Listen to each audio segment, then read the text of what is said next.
Okay, so now we're just about ready to do some exercises on the lead pipe. So before we do, I just want to go through the steps again.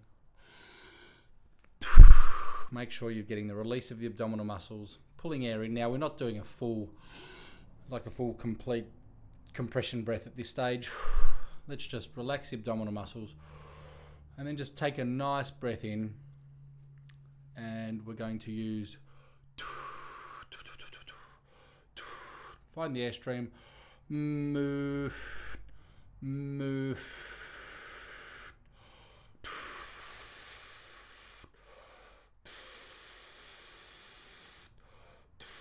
shutting the eyes and really feeling that the lead pipe's in the same, the mouthpiece is in the same spot.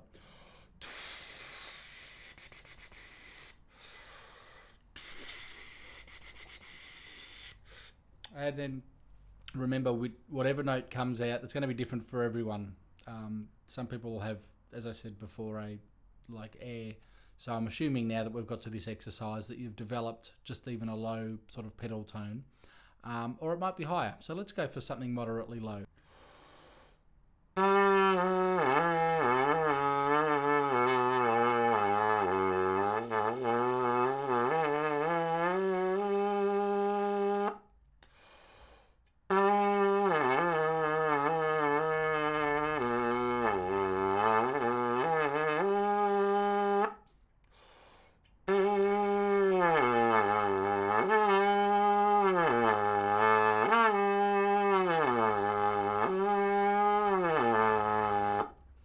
Now you'll notice on the glissando that I'm going down slowly and up quickly.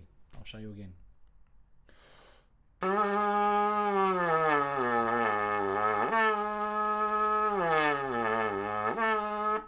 Okay, the reason of that is we want to keep the flow constant, and then when we drop down, the change of shape, the jaw's nice and low, the corners are loose, then I want you to be able to go do without kicking the air. The air stays constant the whole way through, so monitor whether you start kicking the air. I saw a workshop by Chuck Finley. He calls it jerking the air. Whatever you want to call it. It's a push, it's a kick. We want to avoid that now. So really internalize whether you are keeping the flow constant or whether you're kicking it around.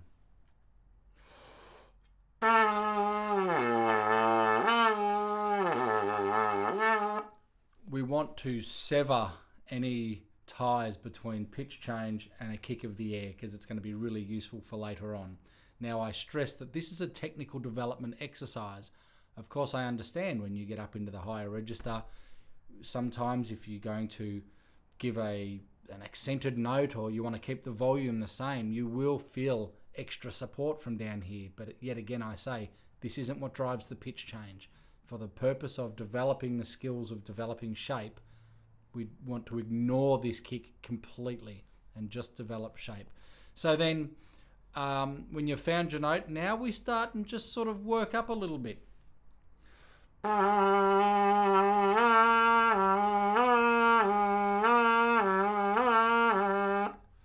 So there's 3 or 4 different ways to approach this and to explain to you. Ideally, I would say, what does the ear want to hear?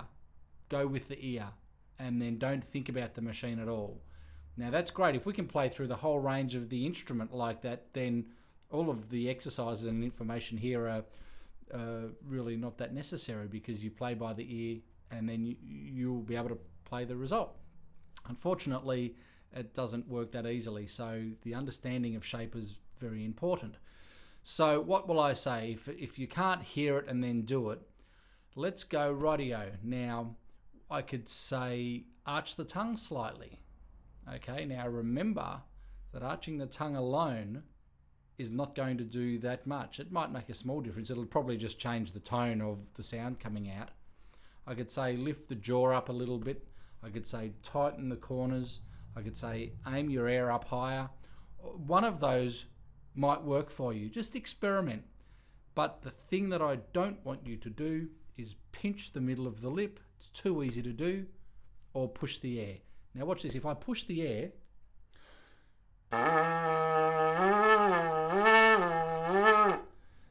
In this register, it does make a slight change of pitch, okay, because it is affecting the aperture corners.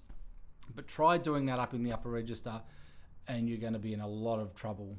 The lips will pinch down, and well, I'm sure all experienced players know exactly what I'm talking about.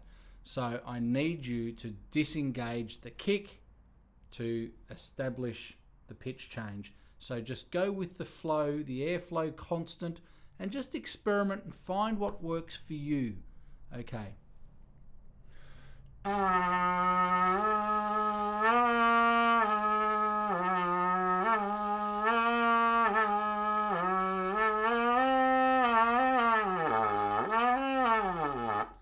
Eventually, you will be able to get up to about a concert D on the piano. So that's above the F that I played. Up to about there. Now you could get to the E flat, but that tends to be on the high side of where the pipe wants to resonate naturally. So I'd prefer at this stage to stay under than push it higher. So you can go up a little bit, but it doesn't quite go to the E flat. You can make it with a bit of extra force, but clearly we don't want that force. So let's go with the D. Major scale, arpeggio, harmonic gliss.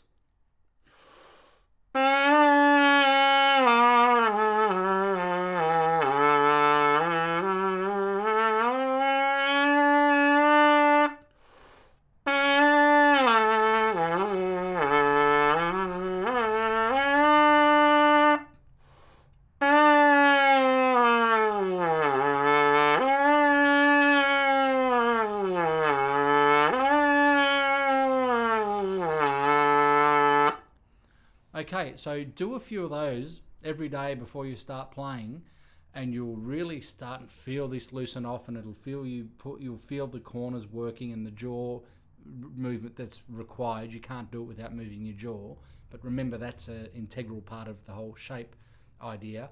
Now from there, I want to go down basically in semitones and go all the way down for another octave.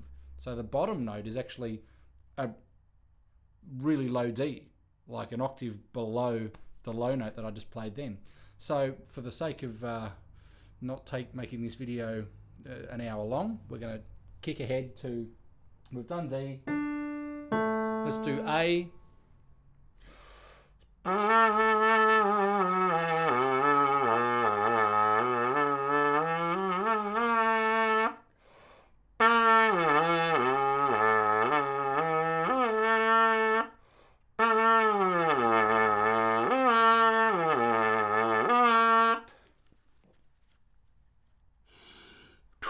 I just want to re-get that feeling, that openness in the body. Just keep using it. Now, you'll learn that each note is just the tiny adjustment of the lips, and you'll also find that some of the notes will speak naturally and some of them will really, the harmonics of this will kick your lips around and they won't want to resonate at the note that you want to play. So you need to override it.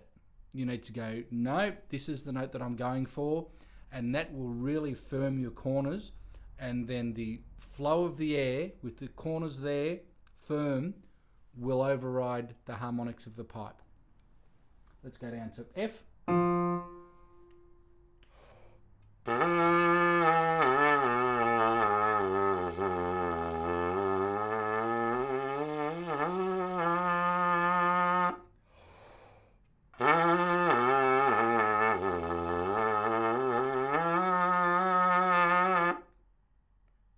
Now let's go down to D. It's getting really low.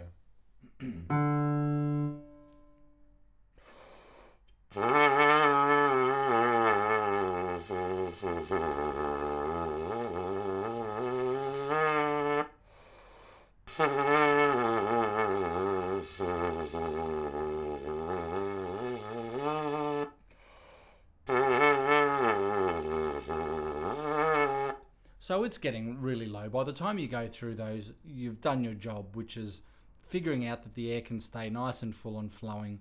Your corners are really going to start and work for you. The aperture's nice and loose. The air's flowing through nicely. And let's just do a big double octave.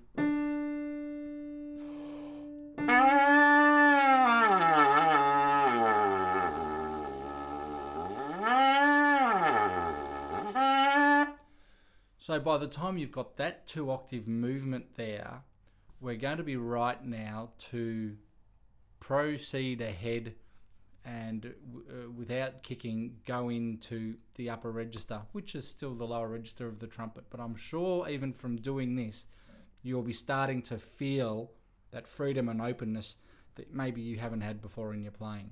Now, warm-up 2 is going to be very interesting for you. Okay, see you then.